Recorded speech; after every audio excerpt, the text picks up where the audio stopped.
Well, guys, it's that time. Daredevil officially shows up in She-Hulk. Many people were wondering just how exactly are they going to handle him and what exactly is the plot. So, let's get to it.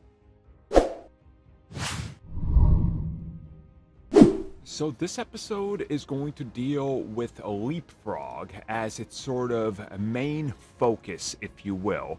And essentially, he serves as the main plot device to get Daredevil into this episode. Now, if you guys want our full thoughts on this, the audio commentary for this episode will be out for members, where we're going to talk about everything that happens in here, which is pretty awesome. But essentially, we see that Leapfrog had a suit malfunction, and his tailor just happens to be the same person who's made Daredevil's new suit, and also he's made Jen's suit. So she decides to defend Leapfrog because she has to, because he's an important client for her firm. And this is going to turn out pretty bad when it's revealed that, well, she's going to lose this case because Matt Murdock is going to be on the opposing side of things and defending his client, who of course tailored the suit, and Luke ends up winning naturally. Now, what's important here is that this is the introduction of Matt Murdock as the MCU Daredevil for an extended amount of time, and not just a little bit we got in Spider-Man. And here, he truly shines. I mean, the moment he starts talking, it feels like Matt Murdock that you know from the Daredevil series, just slightly heightened, if you will. Almost a little faster, a little snappier. I don't know how to explain it, but there's definitely this speech pattern that's the same, just slightly sped up, and I think it works real well.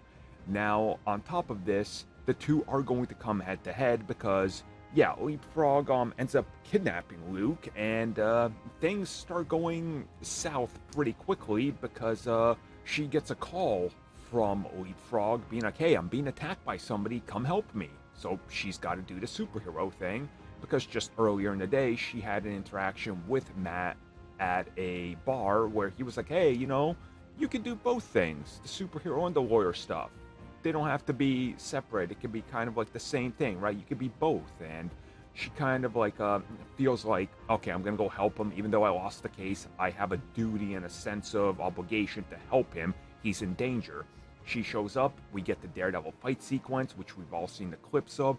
It's pretty impressive. It's the most Daredevil-y he's been yet. He moves like Daredevil. And eventually we learn, oh, yeah, okay, Jen, you're in the wrong here. Leapfrog's actually kidnapped Luke. Yeah, that plot. Let's go save him. So the two are actually gonna team up, and we had a pretty impressive action sequence, a great Daredevil sequence that displays him again being Daredevil-y. Like, he's using the actual billy club and like bounces it off walls and things like that. He uses well, just watch it. It's incredible. I don't want to spoil everything here, but it's an absolutely amazing sequence of events. And that all culminates in a pretty epic battle and an epic conclusion, you can say, for Jen and Matt, as the two end up getting together. Yes, they knock boots.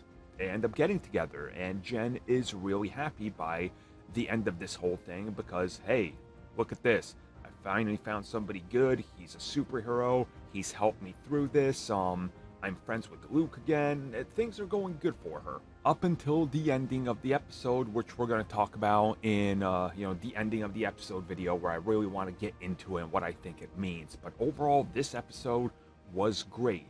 Daredevil fans, I think, will be really happy. Again, there's going to be a certain amount of Daredevil fans that are already going to hate it because, let's be real, Matt Murdock takes a pretty serious bump in this, that if he took this in the Netflix series, he'd be out, he'd be literally decommissioned for at least 9 episodes.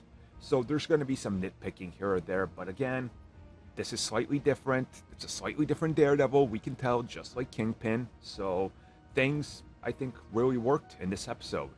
I have no doubt that this is going to be one of people's favorite episodes of this series, and definitely one of the best Marvel has done so far.